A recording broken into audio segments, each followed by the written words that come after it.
saya mulai. Bismillahirrahmanirrahim. Assalamualaikum warahmatullahi wabarakatuh. Hari ini kita akan belajar exploring the current state of augmented reality. Nah, jadi kita akan belajar lebih jauh apa itu augmented reality. Minggu kemarin kita sudah belajar tentang virtual reality. Sekarang kita belajar augmented reality. Nah, jadi ini adalah introduction-nya ya. Jadi augmented reality itu belakangan ini mengalami semacam kebangkitan. Waduh, kebangkitan apa kebangkitan? Nah, jadi karena sejarah yang kaya akan virtual reality gitu. Jadi virtual reality itu ternyata sebelumnya sangat diterima oleh masyarakat. Ternyata AR ini tampaknya mengambil kursi belakang daripada VR ini gitu. IR itu mengambil kursi belakang VR. Jadi dia ngefollow trennya daripada VR gitu. Nah, sebelum-sebelumnya tidak pernah terasa adanya kebangkitan daripada augmented reality, tetapi sangat signifikan sekali bahwa IR itu sangat diterima oleh masyarakat itu dari tahun 2013 hingga pertengahan tahun 2017 ya. Nah, sedangkan headset VR itu saat ini kembali lagi publik itu kayak merasa VR itu amazing loh kayak gitu. Nah, VR itu sangat bermanfaat loh gitu. Nah, itu sekarang mulai tren lagi menggunakan teknologi VR, dan otomatis kalau VR-nya tren, AR itu secara otomatis, augmented reality secara otomatis itu ngefollow trennya VR gitu.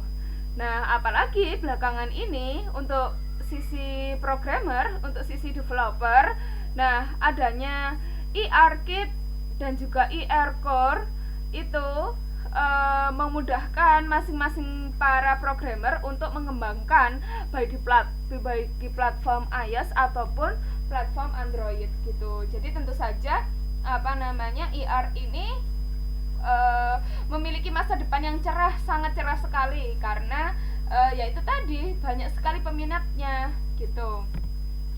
Nah, pada pertemuan minggu ketiga ini kita akan membahas yang pertama adalah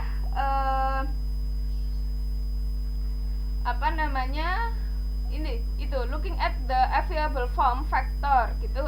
Form factor apa saja yang dibutuhkan gitu, ketersediaan faktor apa saja yang dibutuhkan daripada IR gitu. Terus membahas di session yang kedua kita membahas tentang controllers. Di session yang ketiga kita membahas tentang apa aja yang bisa ditemukan dengan augmented reality gitu. Terus di session yang keempat kita membahas tentang adoption rate gitu. Kira-kira bisa diadopsi di sisi mana nih augmented reality.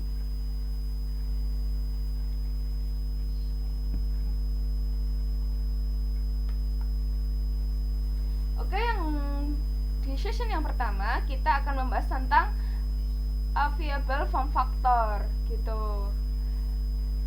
Tidak seperti VR bahwa secara umum manufaktur yang dibutuhkan untuk untuk IR itu adalah cenderung lebih sederhana gitu. Jadi seseorang bisa hanya menggunakan mobile phone aja, dia sudah bisa loh menikmati teknologi augmented reality ini gitu. Atau juga dengan menggunakan kacamata khusus gitu, ataupun large tablet ataupun tablet besar gitu ya, untuk memanfaatkan IR ini. Jadi dari secara headset sih dia tentunya lebih sederhana daripada VR gitu. Nah,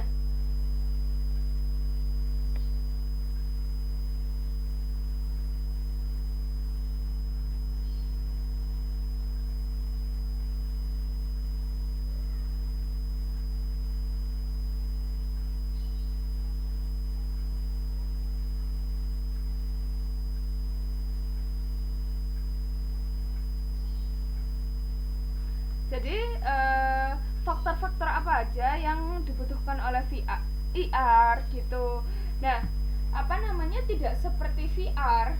Jadi untuk menikmati pengalaman VR ini tidak bisa dibedakan high experience-nya seperti apa, middle experience-nya seperti apa, low end experience-nya seperti apa, itu tidak bisa dibedakan kayak gitu. Karena apa? Karena ya itu tadi, dengan headset sederhana, maksudnya dalam hal ini dengan handphone aja kita bisa menikmati IR kayak gitu. Nah, jadi apa saja yang kita butuhkan? Yang pertama adalah tentu saja ini yang paling pokok adalah mobile devices gitu. Jadi itu kalau menggunakan mobile device itu itu kategorinya itu tadi low end ER experience gitu. Jadi kita bisa menikmati sensasi menggunakan ER hanya dengan menggunakan mobile device gitu. Nah, apalagi kalau dari sisi pengembang tadi udah sempat di awal udah dibahas bahwa adanya ER Kit dan juga ER Core itu sangat membantu sekali ya, sangat membantu sekali dengan apa namanya, pengembang mengembangkan adanya ER ini seperti itu. Nah, aplikasi seperti Snapchat, Instagram, Yelp ataupun Pokemon Go itu secara garis besar itu menggunakan IR, dan tentu saja kalian sudah menikmatinya, terutama anak Instagram gitu ya. Ya, pakai filter-filter kayak gitu, terus kita jawab pertanyaan-pertanyaan. Nah, itu semua pakai teknologi IR gitu. Nah, ini ya, seperti ini contohnya filter-filter yang menggunakan IR itu.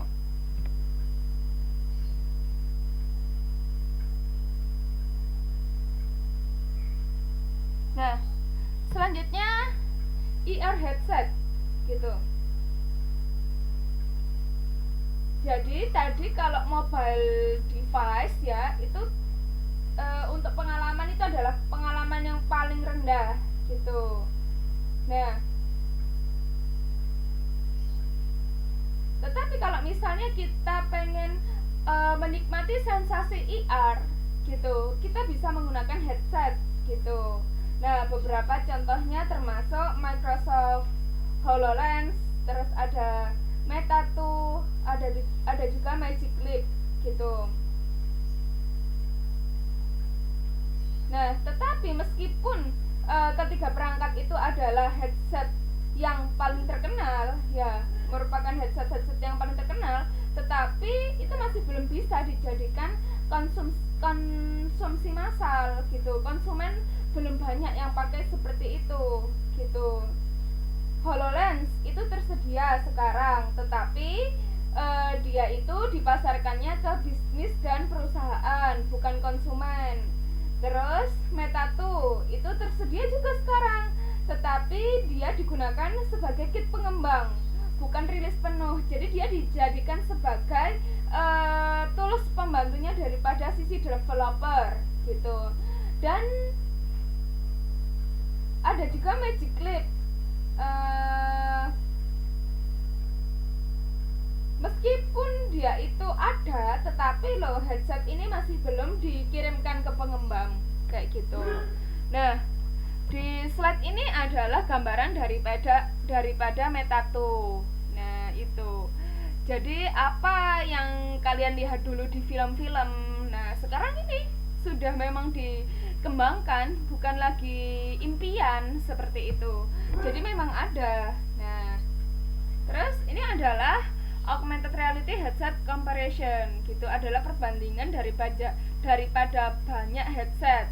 Nah, di sini diambil adalah 3 produk ya yang paling tinggi penjualannya gitu.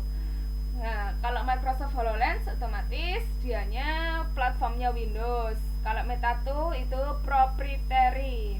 Nah, kalau Magic Leap itu Lumin, proprietary juga. Terus standalone itu dia pakai wireless. Kalau Microsoft, kalau Meta 2 dia harus connect ke PC gitu.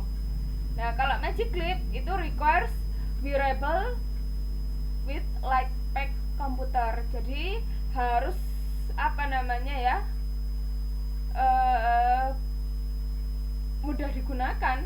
Komputernya harus ada light packnya gitu, dan cocok sama Magic Clip-nya gitu. Nah, itu nanti bisa dibaca sendiri ya. Oke, terus headset selanjutnya adalah IR glasses atau kacamata IR gitu. Nah, dalam waktu dekat cara terbaik untuk menikmati IR experience itu pasti menggunakan kacamata sederhana, baik HoloLens ataupun Meta 2. Saat ini lebih sesuai dengan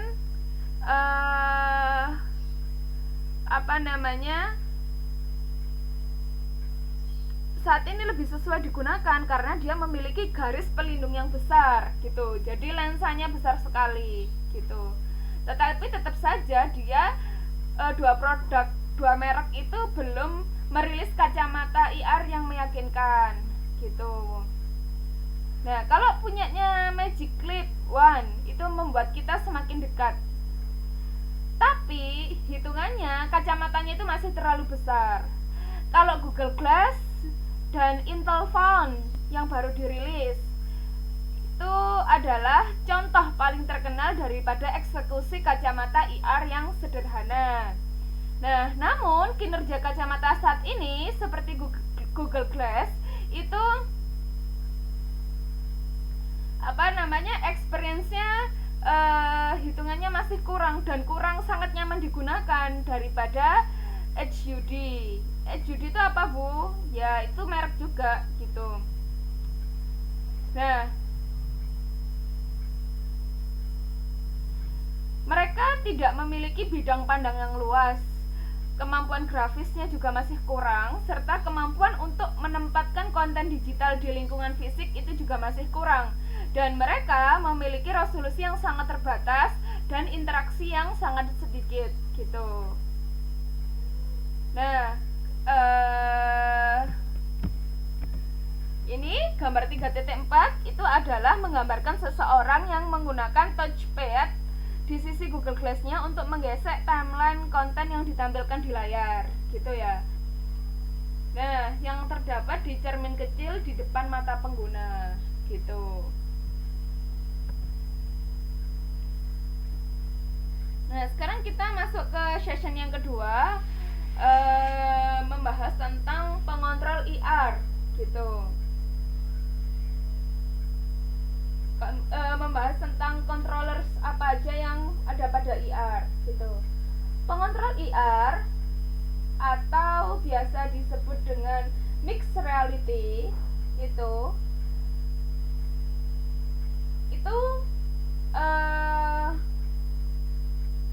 biasanya memiliki serangkaian masalah yang sangat berbeda yang bisa dipecahkan daripada pengontrol VR gitu. Meskipun sebagian besar headset VR itu benar-benar mengaburkan visual pengguna ke dunia luar, banyak faktor bentuk IR yang memungkinkan pengguna untuk melihat dunia di sekitarnya, baik melalui video ataupun melalui pelindung tembus cahaya. Nah, ini dapat menyederhanakan beberapa masalah yang mungkin dialami oleh headset tradisional. Nah, seseorang pengguna dapat melihat ke dalam dunia nyata dan tidak membabi buta mencari benda-benda yang nyata gitu. Jadi waktu kita membahas di minggu kemarin ya, orang-orang yang kecanduan VR aja sampai ada istilah sakitnya gitu. Nah, tetapi IR ini menawarkan solusi bahwa seseorang bisa menikmati pengalaman visual tanpa yaitu tadi tanpa mengaburkan atau tanpa cuek dengan dunia sekitarnya seperti itu. Nah, jadi nanti teman-teman tahu ya bedanya IR sama VR kayak gitu. Jadi bahasanya tidak masih bisa mengkontrol kitanya dengan teknologi IR ini gitu. Nah, lalu controller apa aja yang yang ada pada IR otomatis yang pertama adalah touch ya, sentuhan. Interaksi sentuh IR itu terutama digunakan dalam implementasi pada perangkat mobile gitu. Pengguna IR di aplikasi populer seperti Snapchat gitu itu telah mengubah IR dengan sangat cepat ke dalam kesadaran arus utama gitu. Namun implementasi pada perangkat yang tidak dirancang khusus untuk IR itu tentu saja pasti menimbulkan banyak masalah kayak gitu. Jadi ada beberapa device yang karena Snapchat ya, saya ambil contoh misalnya Snapchat gitu.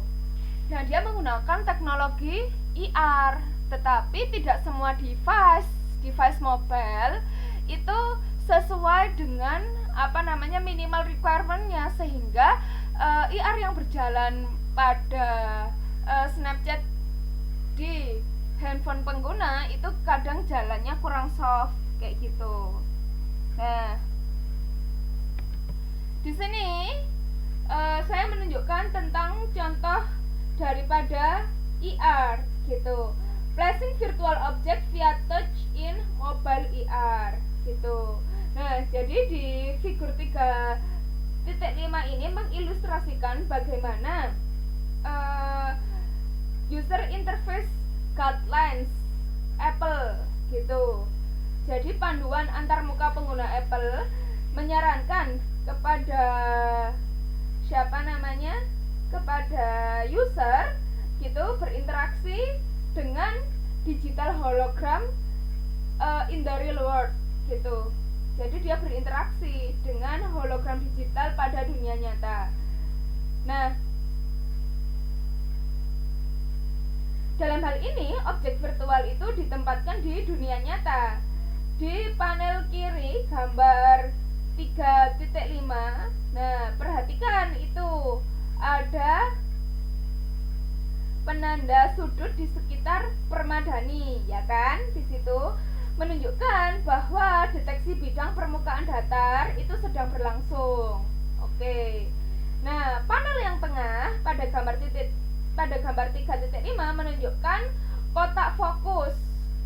Nah, ya, dia ditunjukkan dengan garis luar yang solid di sekitar permadani yang menunjukkan bahwa layar siap untuk disentuh pengguna dan menampilkan di mana sentuhan akan menempatkan objek gitu.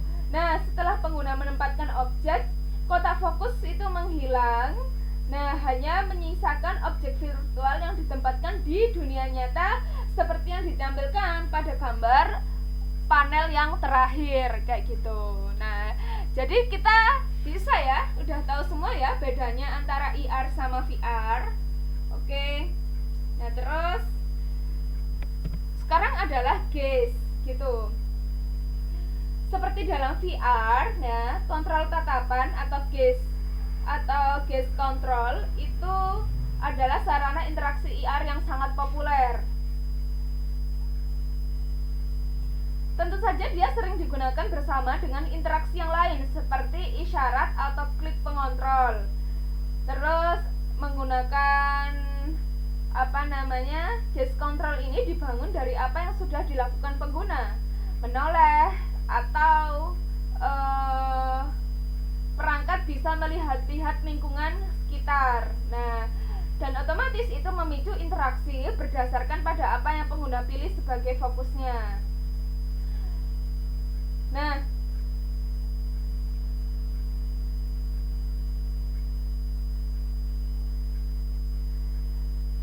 gaze control ini, mobile gaze control ini seringkali menyertakan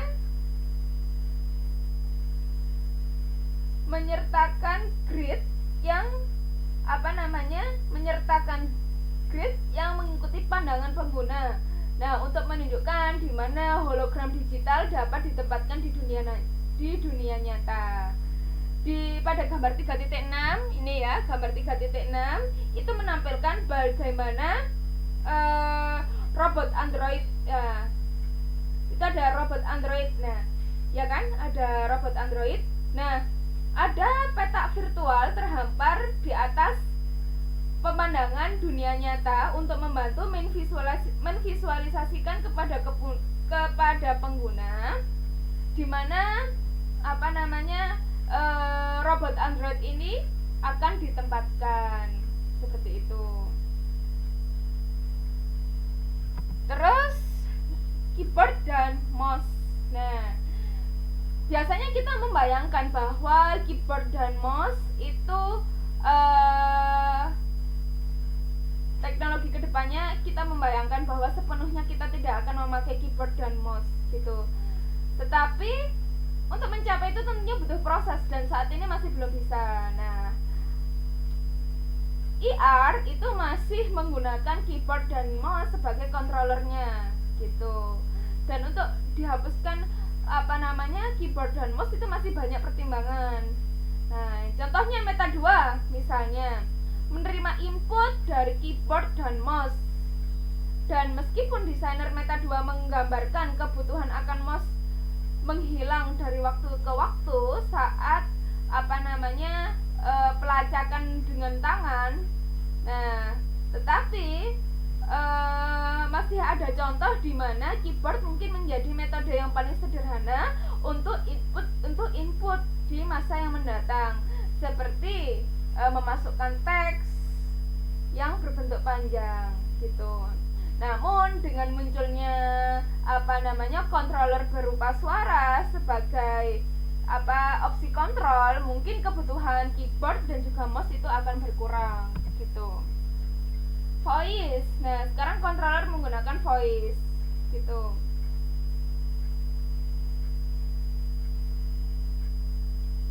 Nah, voice ini termasuk conversational user interface gitu. Nah, atau komunikasi antar manusia dan juga mesin menggunakan bahasa yang akrab bagi manusia itu adalah salah satu bidang teknologi yang berkembang paling cepat. Nah, wajar jika suara dan ucapan akan menemukan jalannya sebagai mekanisme kontrol masukan untuk VR dan IR gitu. Suara adalah cara alami untuk berkomunikasi dan kurva belajarnya pun sangat kecil dibandingkan dengan kontrol berbasis perangkat keras yang lebih tradisional. Voice berupaya menghilangkan hambatan dalam mempelajari sistem baru untuk mengontrol aplikasi IR dan mencoba membuat antarmuka antara manusia dan juga mesin sealami mungkin, senatural mungkin gitu. Selanjutnya ada hand tracking. Nah, salah satu perbedaan utama antara IR dengan VR adalah kemampuan untuk melihat lingkungan sekitarnya. Nah, ini termasuk kemampuan untuk melihat alat paling umum yang bisa kita gunakan untuk berinteraksi secara fisik dengan dunia dan di sekitar kita, yaitu tangan kita gitu. Nah, visibilitas ini membuat pelacakan tangan jauh lebih mudah dan tidak terlalu bermasalah di IR daripada di VR. Beberapa headset IR menggunakan masukan gerakan melalui pelacakan tangan sebagai bagian dari pengalaman inti perangkat mereka gitu. Nah, ini ada contohnya gitu. Meta 2 with hand gesture ya. Nah, sekarang adalah motion controller gitu.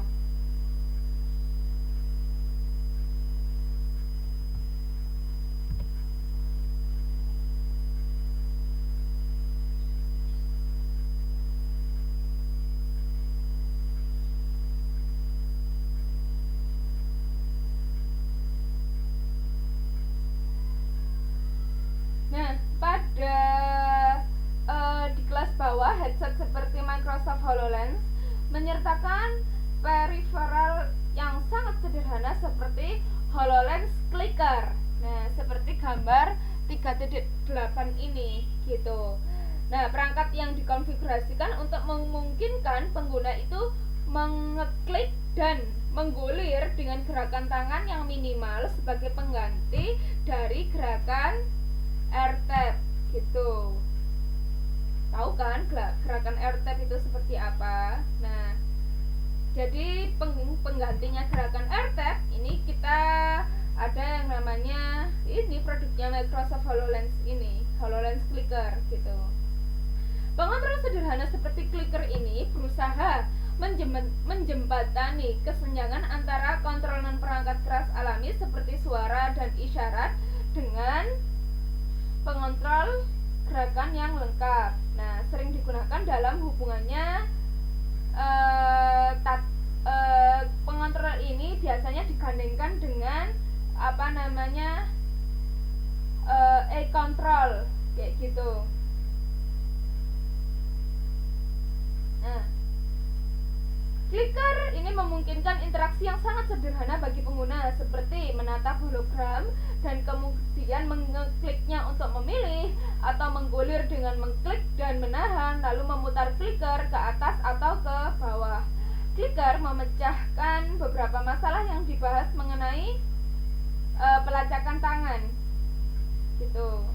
Ini dapat digunakan dengan santai tanpa perlu meletakkan tangan Anda dalam jarak pandang yang dekat dengan headset Anda gitu.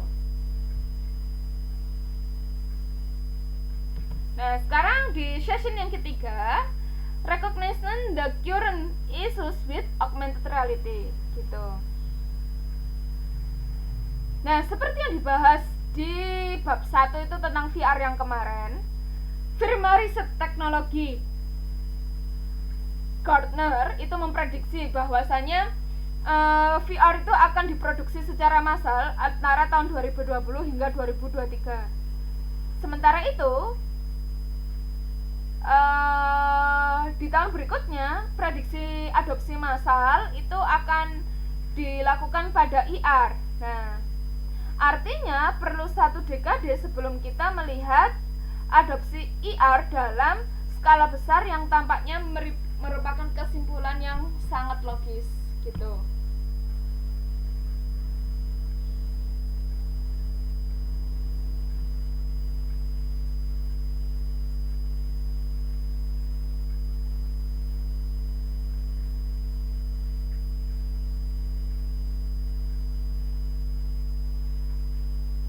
Nah, jadi yang pertama adalah form factor and first impression gitu. Jadi ini berbicara tentang first impression, pengalaman pertama user ketika menggunakan IR gitu. Jadi penambahan IR ke perangkat seluler itu adalah salah satu pengalaman yang luar biasa ya, yang dilakukan oleh para insinyur Apple dan juga Google gitu. Nah, tetapi kalau dari para pengembang, dari para insinyur Apple dan juga Google, insinyur itu hanya tidak melakukan inovasi gitu. Dan user sebagai pengguna yang pertama, terutama yang memiliki mobile ya, HP itu, ketika dia hanya disuguhi pengalaman IR yang berkualitas rendah di perangkat selulernya, nah mereka secara lama-kelamaan pasti akan melupakan teknologi ini kayak gitu. Jadi harus terus berinovasi gitu. Nah, sekarang adalah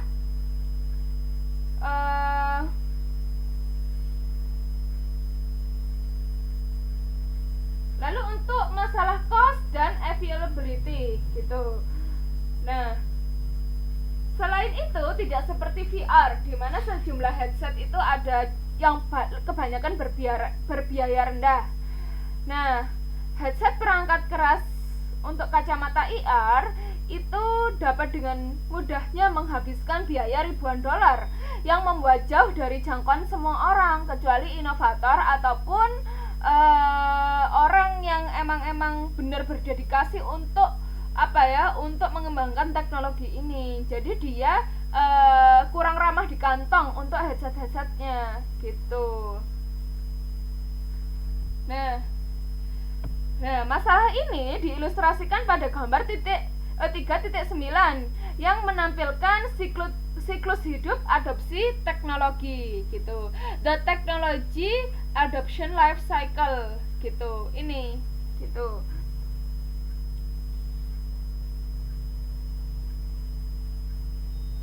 Dimana apa ini Bu maksudnya the technology adoption life cycle? Itu adalah sebuah model yang membantu menggambarkan bagaimana masyarakat umum mengadopsi produk dan teknologi baru gitu. IR dan headset IR secara khusus ada sangat banyak dalam tahap awal penerapan. Nah, itu ada tahap inovator. Nah, ini tahapan inovator ini headsetnya banyak banget kayak gitu. Nah, habis itu lalu ini pasti secara 13,5% headset itu dimiliki oleh early adopter, orang-orang yang bisa mendapatkan headsetnya awalan. Nah, habis itu 34% itu early majority gitu. Mayoritas orang udah punya, tapi hitungannya masih awal-awal teknologi. Habis itu ada late majority. Ya, late majority. Orang punya tapi udah di akhir-akhir gitu. Nah, selanjutnya baru ada yang namanya laggard. Apa itu Bu? Laggard?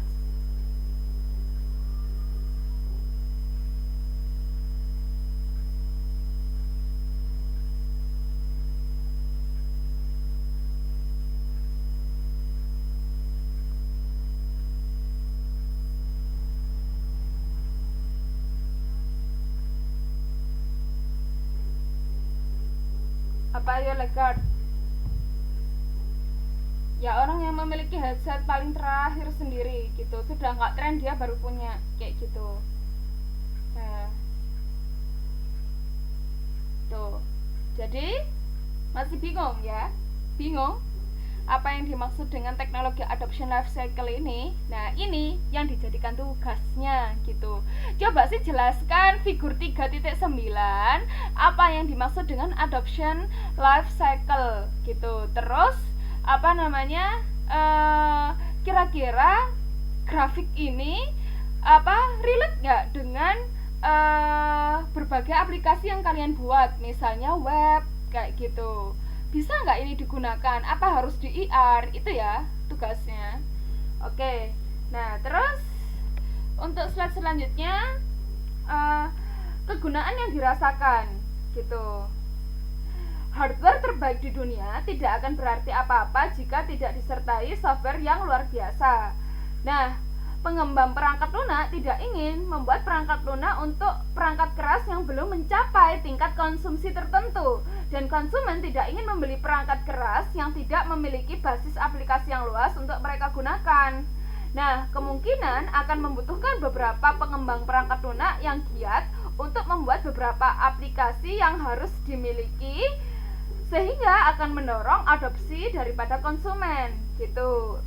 Nah, gini ya maksudnya. Jadi ya para developer itu tidak akan membuat software meski keren gitu, software yang oke, meskipun sudah ada hardwarenya gitu, tetapi masih belum banyak orang yang menggunakan. Buat apa kayak gitu. Nah, konsumen juga kayak gitu. Dia tidak ingin membeli perangkat keras ketika tidak banyak orang yang menggunakan. Ngapain? Nah, jadi semuanya saling berkaitan gitu.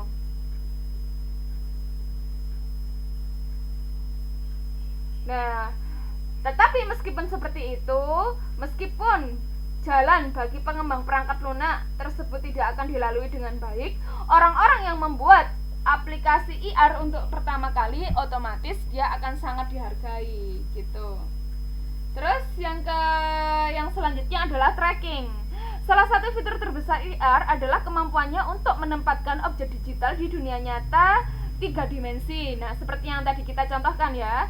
Nah, itu gambar 3.10 ya, ini menunjukkan contoh IR itu berbasis penanda atau marker based IR gitu.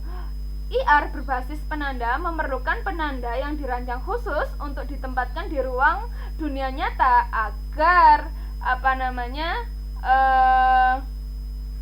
computer vision itu dapat diorientasikan. Dalam contoh ini, misalnya, nah di contoh itu kan ada print out daripada QR code yang ditempatkan di atas meja, dan perangkat Nuna IR menempatkan hologram digital dari sebuah kubus di atasnya, kayak gitu. Nah, IR berbasis penanda dapat memberikan dasar yang sangat kuat untuk melacak karena visi komputer tidak harus secanggih pelacakan tanpa penanda, gitu. Jadi dia hanya butuh untuk mengenali penandanya, gitu.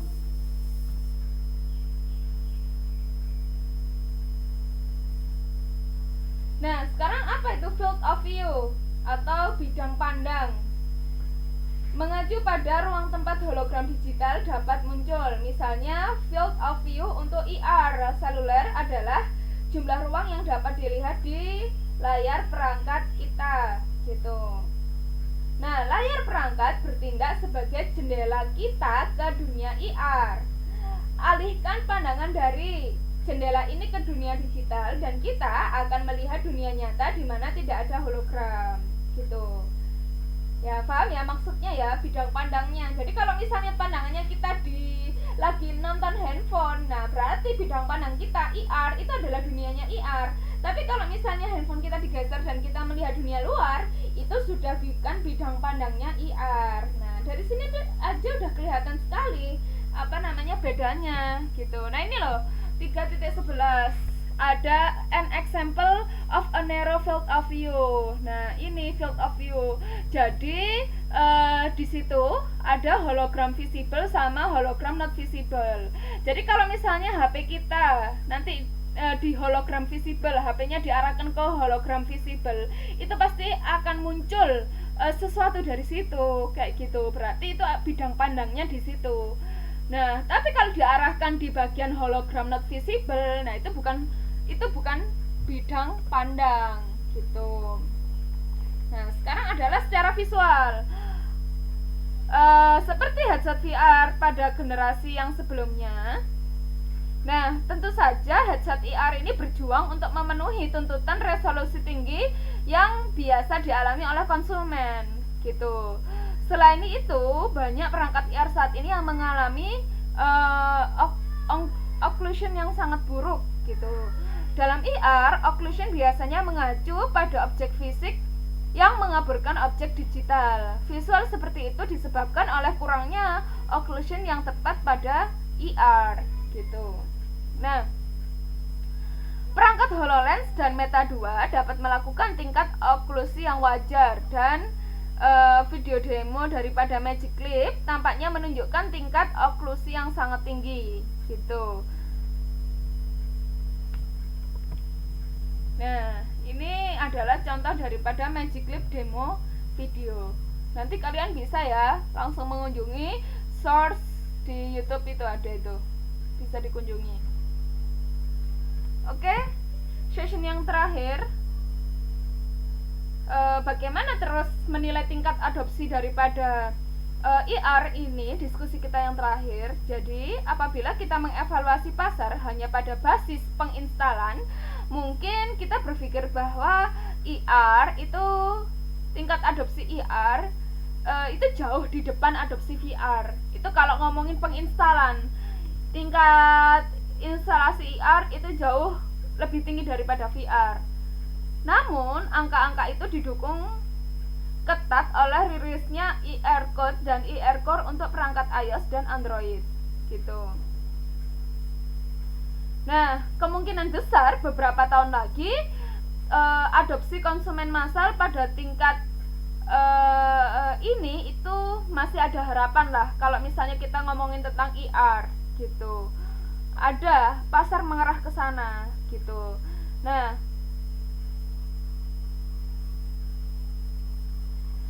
apalagi berkat fiksi ilmiah di media, konsumen semakin percaya bahwa mereka harus dapat mengenakan kacamata yang bergaya dan tidak mencolok, serta dibawa pergi ke dunia IR futuristik, kayak gitu. Jadi industri film itu sangat mempengaruhi ya tingkat konsumsi IR ke depannya, gitu.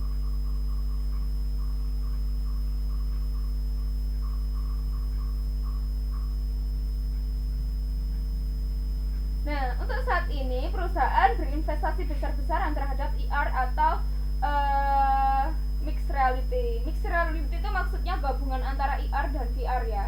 Lalu bereksperimen dengan berbagai optik tembus pandang dan faktor bentuk serta pengalaman visual IR dalam 5 tahun yang akan berbeda dengan saat ini gitu. Jadi masih ada harapan ya ke depannya untuk misalnya kita mau terjun ke dunia IR, tapi pasti saja pasti butuh waktu. Oke, saya rasa itu aja. Kalau misalnya ada pertanyaan, kalian boleh tanyakan langsung ke saya buka forum diskusi nantinya. Terima kasih atas perhatiannya. Kurang lebihnya saya mohon maaf. Semoga ilmunya bermanfaat. Wassalamualaikum warahmatullahi wabarakatuh.